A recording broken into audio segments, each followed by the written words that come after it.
Every moral argument makes a move David Hume said cannot be made.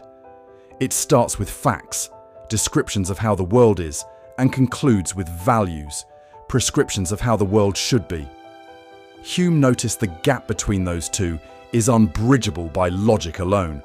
The is-ought problem, from a treatise of human nature, 1739. Hume observed that moral writers begin arguments with observations about God, nature, or human psychology, then suddenly switch to conclusions about what ought to be done, without explaining how the transition was made. Pain causes suffering, therefore we ought to reduce it.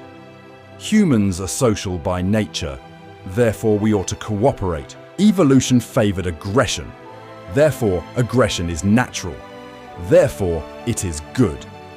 In every case, a factual premise is doing the work of a moral premise that was never supplied.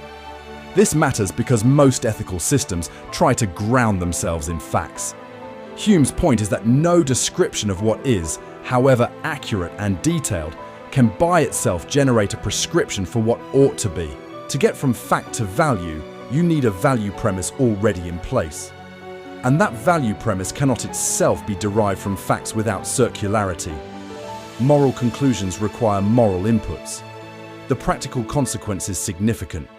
Appeals to nature.